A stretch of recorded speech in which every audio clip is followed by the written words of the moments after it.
Out today to Shame on Cedars, a protest in honor of our black and brown mothers who are not with us and who have been wrongfully treated here at Cedars-Sinai all over the nation. As we all should know, but a lot of people don't, is the United States has the highest maternal mortality rate in the industrialized world. It's ridiculous.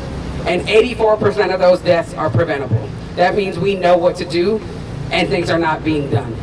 But worse, black, brown mothers are 3 to 4 times more likely to die.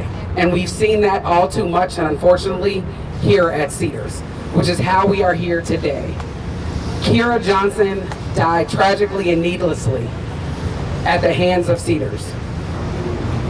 And we are here today in her honor and in honor of all the mothers that have continued to be treated unfairly. We are calling for the just treatment of all mothers. Black and brown mothers are mothers too. We are a pro-life country, so we've got to treat our mothers to make sure that they can bring that life into this world. It's time to call Cedars on what they are not doing. Yes, they came to resolution with the Office of Civil Rights at the last minute. But what's not included in that is accountability, admitting that they have a problem. So we're here today calling on that accountability. We're here today to call for immediate suspension of at-fault providers and make them drive a zero-tolerance policy for racism and discrimination. We want independent community input and oversight with mandatory minority patient inclusion. That means they need to answer to the community and the public, not to their board of presidents and trustees. We need funding of minority organizations that are in this fight to ensure maternal mortality ends. Cedars received over $1 billion in federal funding. We're calling for 20% of that to be given back to the community to ensure that maternal mortality comes to an end. We're asking for independent oversight of improvements to the Office of Patient Advocacy, so when mistakes happen, known mistakes happen, discrimination happens, it doesn't fall on deaf ears and the people who are being paid. It needs to come to the community and oversight to make sure it stops happening. We need equity, metrics, and leadership evaluations. So how do they get paid? It needs to be tied to the outcome of the patients and making sure that this tragedy stops. We need comprehensive cesarean guideline reform. Stop sending everybody to get a C-section. They don't need it. It is an unnecessary surgery, but they make the most money. That's not the way the medical community is supposed to work. And we need details and improvements on their commitment to integrated care models. The doulas and midwives need to be at the table, and we need to come together as a community. The United States is one of the only countries that doesn't use midwifery first as a model, and we have the highest. Something is wrong. We need to bring that back. Doulas need to have access to all areas with their patients. That's postpartum included, as well as in surgery. These are just some of the things that we are calling for. But that's why we're here today. And today we're going to hear from victims. We're going to hear from advocacy organizations. We're going to hear from the people on the ground doing the work. Because we're here to make it stop. And so I'm proud to be your MC for the day. I'm Gabby Albert. I'm the executive director of For Kira for Moms. And Cedars, we're not going anywhere. You got to come meet us, and we need to come to agreement, and we need to make this stop.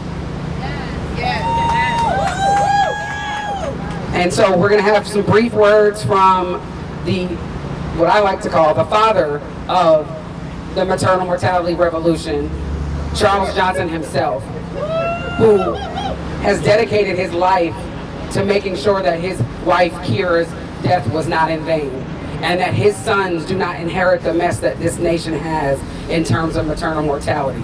84% is preventable. It's time to call to an end, and we are here today to say, how do we do this by 2030? In 5 years, let's make it stop. Charles, you can swallow. Thank you, Gabby. I'm going to be brief because I'm going to step out of the way and let you hear from some of the people that inspire me. But first of all, I want to thank all of you all for being here. All of you all for being here. I'm so extremely grateful for the support. Y'all are just relentless advocates. You answer the call, you step up. But here's the deal. Almost 9 years ago, I walked into this very hospital for what I expected to be the happiest day of my life, with a woman that was in exceptional health, expecting to welcome our second very healthy baby boy. What happened that day is something that I still cannot wrap my mind around. My wife's death, and we'll talk about this a little bit later, was 100% preventable. She is not alone. Right here in our country, we are failing mothers, but importantly, Cedars-Sinai, the rabbit hole goes so deep, and enough is enough. Enough is enough. This institution not only robbed me of what is most precious, but it is robbing families day in and day out. This is not just about health equity and racism. This is about a culture that harbors sexual predators like Dr. J. Barry Brock, who have sexually assaulted over 160 women while Cedars-Sinai knew about them. Enough is enough. And I want to be clear that we will be here applying pressure, demanding accountability until we feel comfortable and confident that every family that steps foot in this hospital, every family that trusts Cedars-Sinai with what is most precious, receives the safe, dignified care they deserve. So it is my truly honor. Okay, so it's really my honor to introduce my dear friend, somebody that's such an inspiration to me. She is so courageous. She actually has been fighting for this long before a lot of people knew that it was a problem. Kimberly is so courageous. She is such a fighter, and what she went through, no family should have to go through. And what I want you to understand is that it's too late for me. It's too late for some of these families. It's too late for Kimberly's. Her life will forever be affected. But the highest honor that I can pay Kimberly, the highest honor that I can pay all of these amazing birth workers, the highest honor that I can pay my wife is to do everything that I can, whenever I can, to make sure that these things never happen again. Never happen again. And so with that, it's my honor to introduce my dear friend, Kimberly Turbin.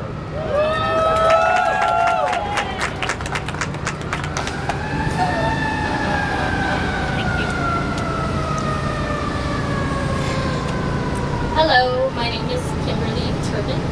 I'm a patient advocate in the state of California. My name is Kimberly Turbin. I gave birth at a hospital in Cedars-Sinai in 2013. I had no complications, no issues or anything. I met my doctor the day before I was to give birth, and basically I go in. I thought I'm gonna videotape like a happy birth video, and it turned into a horrific disaster. I have a little bit to share with you today, which will be the transcripts, because I videotaped my birth, and it pretty much begins with me in the bed pushing, and the nurse says, "Cinco de Mayo, baby. Wow. Your baby's gonna come out with a sombrero."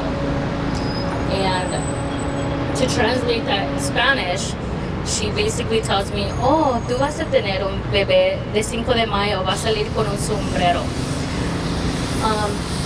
At that moment, I didn't know how to digest that. I was like, okay, well, whatever. We keep going, and Dr. Abazi, which I'm allowed to say his name, he tells me, "Shut up. If you don't like it, go have the baby on the floor or go have it in Kentucky." So the doctor says, "Cállate. Tú tienes tu bebé en el suelo o anda a tenerlo en Kentucky." Okay, I was shocked. Yo tenía mucho miedo. I was very scared that he was going to cut me. So I said, "No, don't cut me." Dr. Abazi me dijo, he said to me,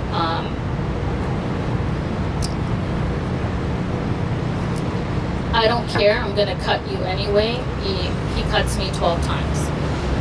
Anyways, what I realized that day was that I went home, I was in a lot of pain, and I went to go retrieve my medical records. And when I went to go receive my medical records at Cedars-Sinai, they gave me the medical records of another patient, basically another Mexican 26-year-old that gave birth that day. It's that this family, their patient, their baby was deceased. And he wrote on the medical records that he covered the baby in a blanket and handed it over to the couple, and that they left psychologically okay. And I had the baby and the baby Bajorn, and I said, these are not my records. I didn't even leave psychologically okay, so I can't imagine how they left the hospital. So I was kind of like, this isn't me, and medical records was like, well, you know, it is what it is. And I said, I have my birth on video. You could see it right here. And they saw my video. Everyone covered their mouth. They were completely horrified.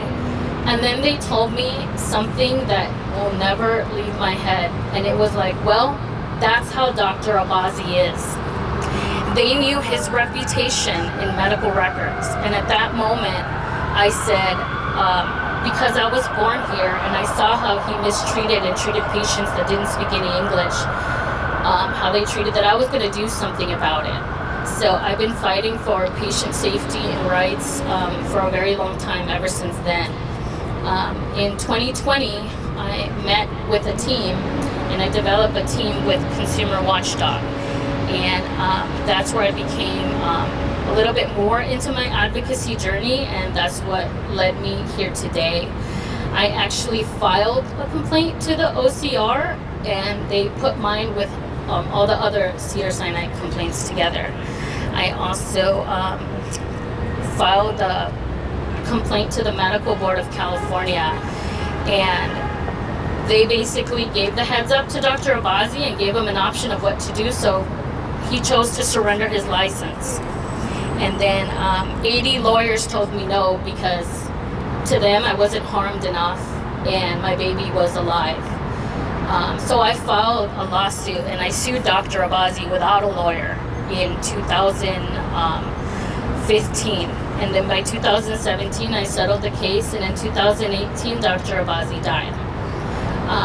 So here I am today, which I continue to fight with a crisis, because saying all that, what ends up happening is that I uncovered maternal mortality for a lot of women, and Latina women also.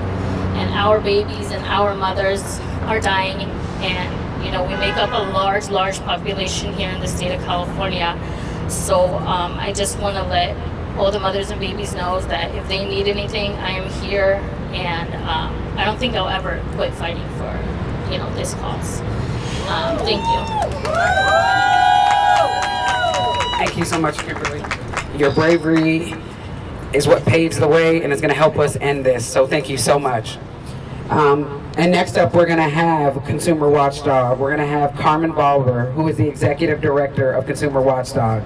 She's been with the organization for nearly 2 decades, and she's recognized as a leading expert on a wide range of personal insurance issues, has co-authored numerous reports on the auto, health, and medical malpractice insurance industries, insurance rate regulation.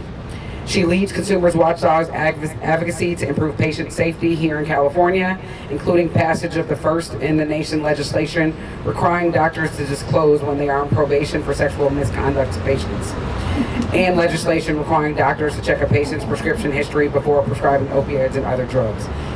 We're so happy to have you here with us, Carmen. We appreciate your work, and we're happy to have you here today.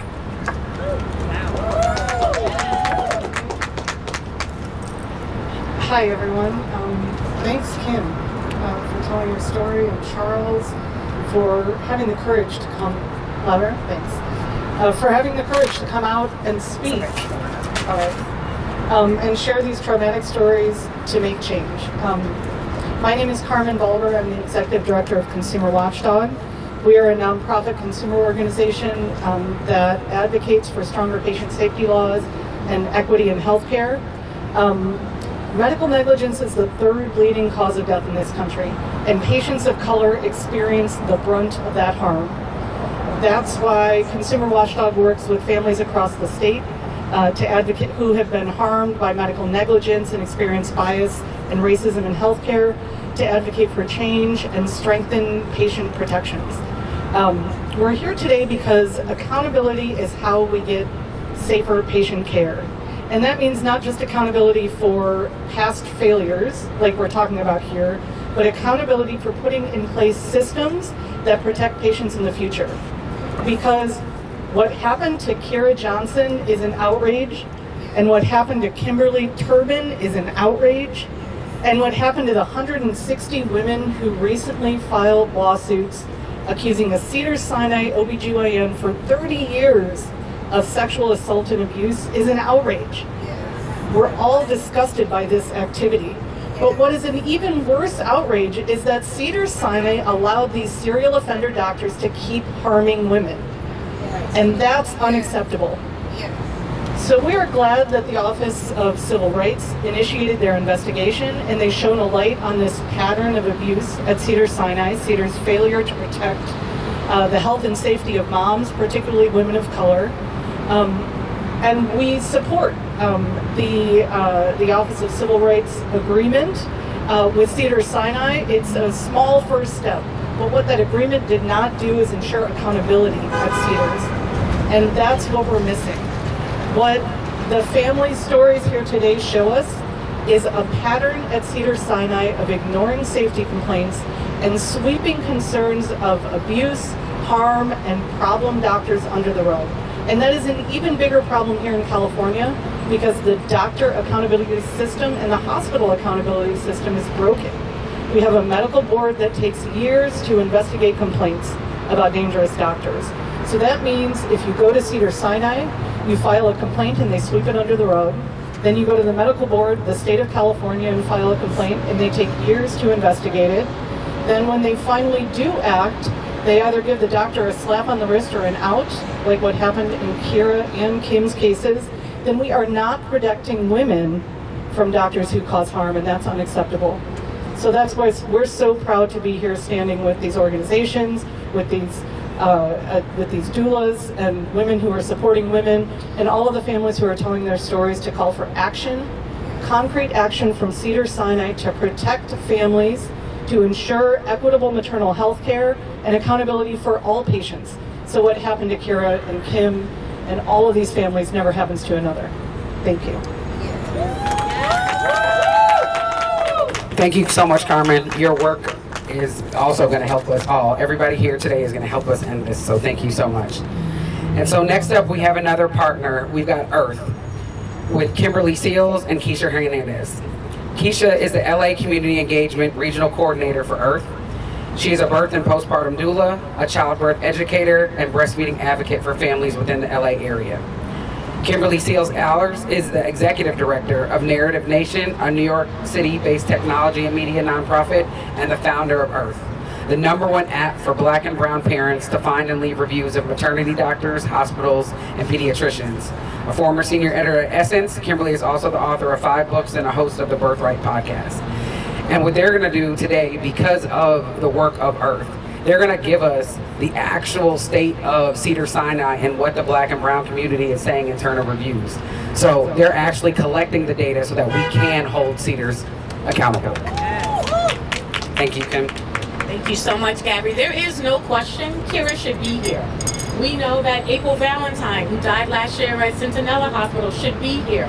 All over the country, in New York City, Amber Rose Isaacs, Shaisha Washington. Too many Black women are continuing to die when they go into the hospital simply to bring life into the world. This is unacceptable, unacceptable. Our solution and our approach is really all about how do we protect each other, right? How do we use technology so that we can share our stories, not just here, but in a digital platform that allows us to generate data, that allows us to bring hospitals into an improvement program, and allows us to hold them accountable. So we've built the first and only Yelp-like app just for Black birth. We invite people to leave reviews of their OBGYNs, birthing hospitals, and pediatricians. Now, what happened to Kimberly and Kira and so many others? If it wasn't in the news, how would we know? How would we know? We need our own tools so that we can leave our experiences. And just because we didn't die or nearly die doesn't mean that we had the experience that we deserve, right? We really have to raise the bar. It isn't just about not killing us. Thank you for not doing that. But this is about us really receiving the experience that we deserve. And so how do we take a Yelp-like platform? I don't know how many of you all are going to a 2-star hotel or restaurant on purpose, but we know that we can actually hold folks accountable, drive ourselves to other places, and keep each other safe. And this is really what Earth is all about. So we're so excited to be a part of how we can just, in one way, keep hospitals accountable, really push for systems change. Let's be honest, the system wasn't built for us anyway. And so how do we now center Black and brown voices as the way forward? I want to invite Keisha, who works for us here locally on the ground, just to share a little bit about her work and the ways that we're engaging community. And then we really want to share with you what we're learning, what we're finding in the Earth app, what we've learned about experiences at Cedars and in the Los Angeles area. Yes, thank you everyone. My name is Keisha again. I am a doula on the ground as well as a maternal health advocate, and what we're doing on the ground is making sure that families are feeling like they are informed when it comes to their birthing experience, they are informed when it comes to their postpartum healing experience, and that they feel like their voice matters. What we love about this app is that we are amplifying Black and brown voices. We are talking to moms, dads, sisters, cousins, aunties, grandparents about the value of their story. We are also providing intergenerational healing as well as we are out in the community.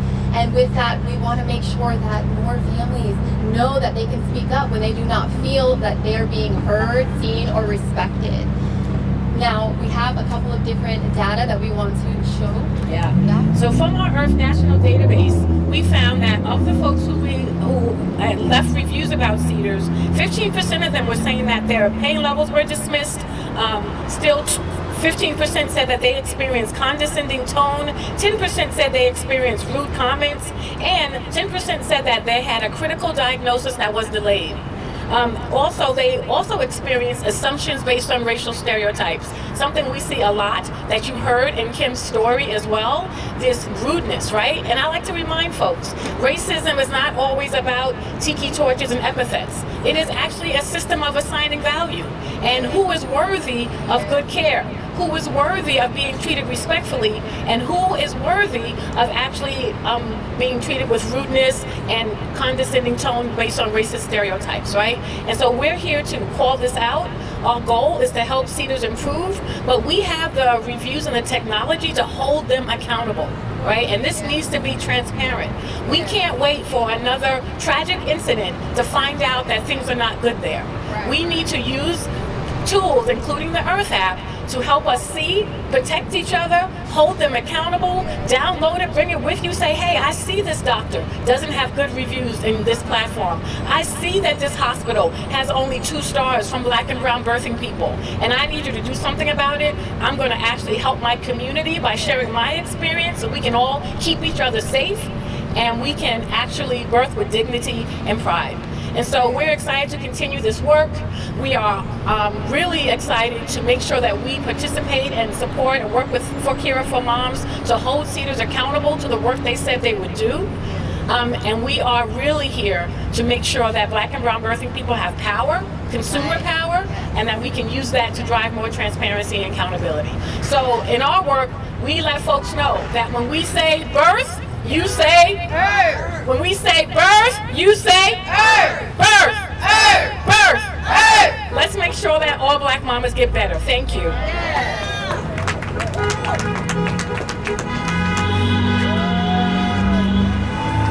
Thank you, Kimberly, and we appreciate the work of the Earth app. And for all of you who don't have it, download it, send it to your friends, because this is one of the ways that people can get involved. You have to leave the reviews. You have to sign the petitions. You have to help the organizations that are on the ground doing this, because we can't do it without you.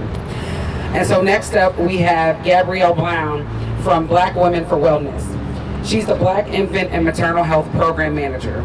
And in her role as the Black infant and maternal health program managers. He is successfully advocating for the reproductive health rights of Black women and birthing people, their partners, and children by building partnerships and relationships with local, statewide, and national policymakers, as well as community-based organizations and local health and social service agencies. Thank you, Gabrielle, and great name.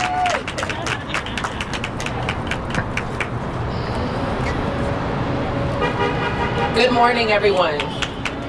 We gather here today because we refuse to accept a system that continues to fail Black women, Black mothers, and Black families. We stand in front of Cedars-Sinai not to just call out injustice, but to call in accountability, action, and transformation. For too long, Black women's voices have been ignored, our pain dismissed, and our lives treated as if they do not matter. The statistics are not just numbers. They represent real people. They are mothers, daughters, and families forever changed by a system that was never designed to protect us. But let me be clear, we are not powerless in this fight. We know that when we come together, we can make change happen. We have seen it before. Time and again, our collective voices, our advocacy, and our refusal to be silent have forced institutions to confront their failures. And today, we bring that same power right here to Cedars-Sinai. We are not here just to raise awareness, we are here to demand solutions. Thank you to Charles Johnson and Fork Here for Moms for leading the fight and laying out clear demands to ensure Black mothers receive the care they deserve. Cedars-Sinai has a choice to continue ignoring the harm inflicted on Black women or to take real, meaningful action to address it. To every Black mother, every Black family, every Black patient who has ever felt unseen or unheard in a hospital room, we see you. We hear you, and we are here to fight for you. And to those inside this building with the power to change this system, we expect you to do better. This is not just a moment, it is a movement. We stand on the shoulders of those who fought before us, and we are paving the way for those who will come after us. Black women will not continue to die preventable deaths. Black families will not continue to grieve in silence. And we will not stop until justice is not just promised, but delivered. Black women deserve to live. Black families deserve to thrive. And change is coming because we are the ones bringing it. Thank you. Thank you, Gabrielle. And so next up, we've got Tamara Robertson, Mind Body Birth LA. She's a co-owner and health equity director for Mind Body Birth LA. She's a maternal health activist, a birth worker, a holistic root doctor, and community justice doula, and most of all, a proud mother of 5. Thank you, Tam. Okay.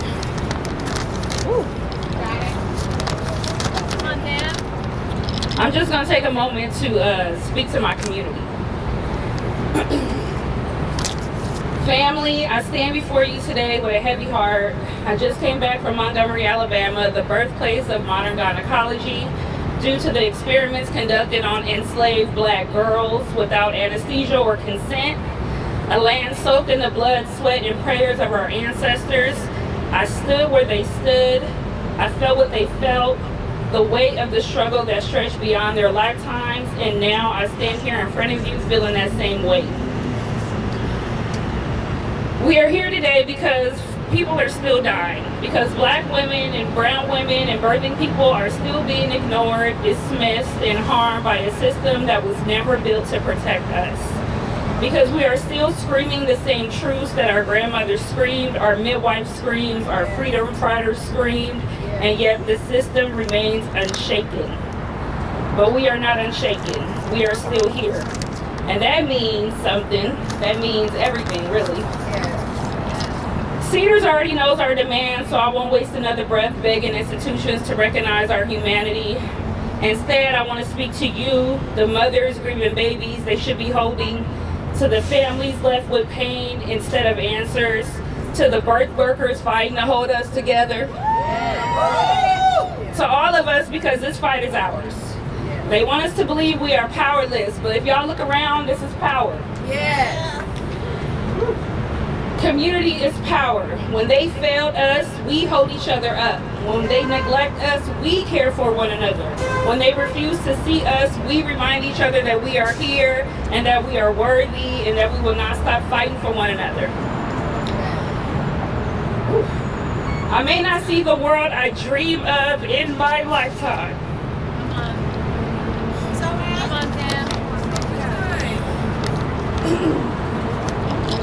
And that truth breaks me. But if I can help build it, if I can make it just a little safer for my children, for your children, for the next black mother who walks into hospitals demanding to be heard, then I will not stop, and neither can you. I do it because my ancestors did, knowing they might not see freedom that they fought for, yet they fought anyway. I do it because hope is not passive, it is an action in the face of impossibility. And because silence is not an option, because even when change feels distant, truth must still be spoken. Because revolution is seated in moments like these where someone in the crowd might hear something that stirs them awake. We are one, we are all we have, and we are enough. And that is why we stand here today, not in despair, but in resistance, not in weakness, but in power. May we remember always the system is not our savior, we are. Now we must make them feel us. Ashe.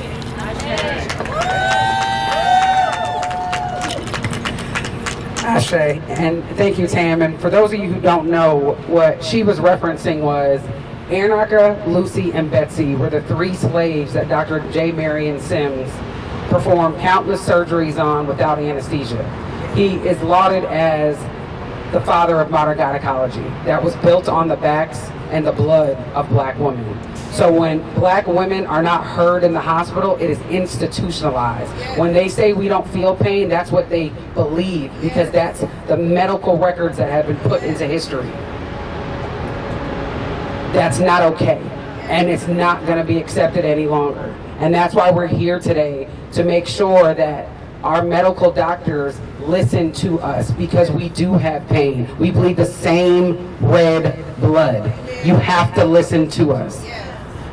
But we're not here for a history lesson, because we'll be on and on today, but black history is America's history. And we are important, and we are a part of this fabric and this thread. And so next up, if there's any other victims here in the audience, we're more than welcome to have you speak. And if not, then we will have Charles Johnson close us out.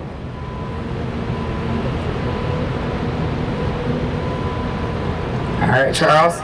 And he needs no introduction. All right, so even though I'm black and Baptist from the Deep South, I'm gonna do my best to not re-preach the sermon. You all have heard from these dynamic, amazing women, and I'm just so fortunate for this community. I'm so grateful. My heart was heavy when I walked up here this morning, because I remember the first time I stood here fighting for accountability, and I sent a call out to the community, and I think like 6 people showed up, and 4 of them were related to me. And so to be here standing in solidarity with all of you all today, it means so much.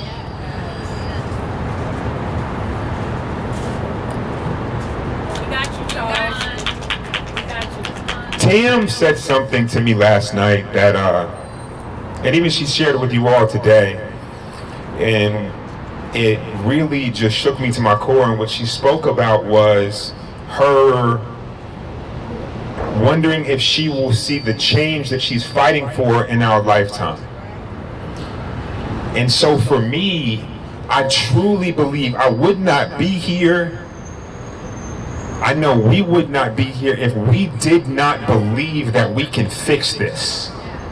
And for all of you all who are on the front lines fighting day in and day out, what I want you to understand is this work is so honorable and it's so important, because what you are doing, Tam, what you are doing, Keisha, what you are doing, Kimberly, what you are doing, Aja, what you're doing, Carmen, what all of you all are doing is simultaneously honoring our ancestors while paving way for future generations.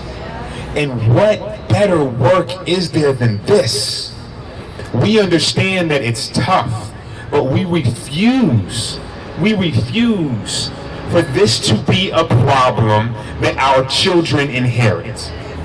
I refuse for my boys to fear that what happened to their mother will happen to their wives.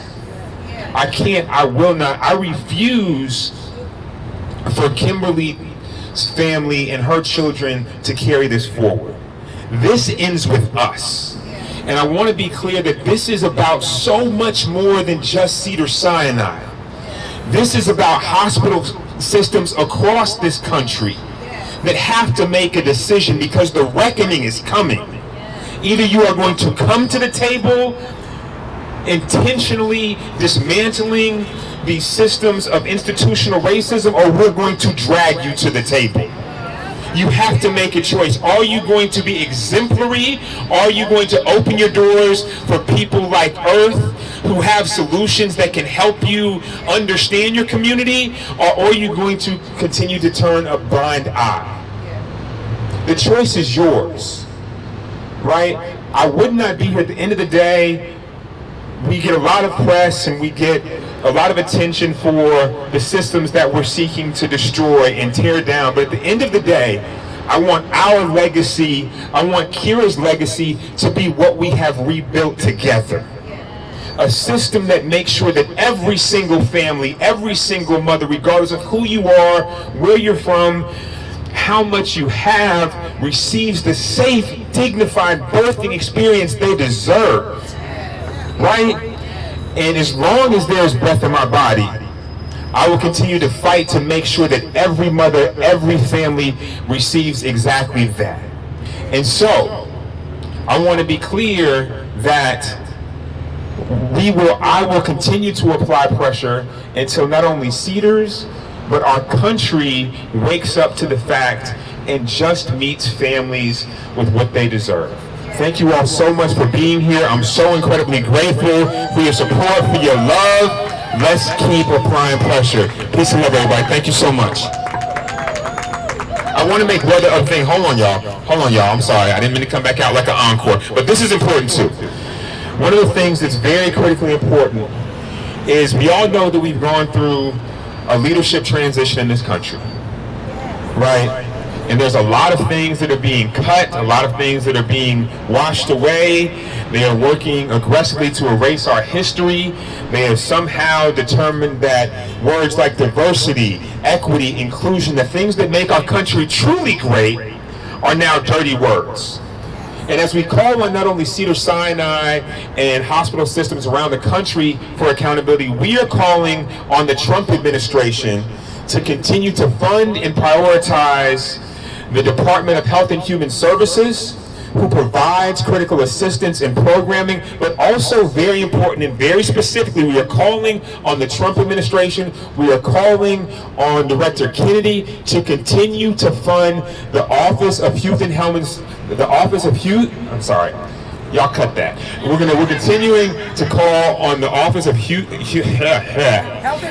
and Human Services to continue to fund the Office of Civil Rights, right, that conducts important investigations into hospitals like Cedars-Sinai. So once again, we are calling on the Trump administration to continue to fund the Office of Health and Human Services, right?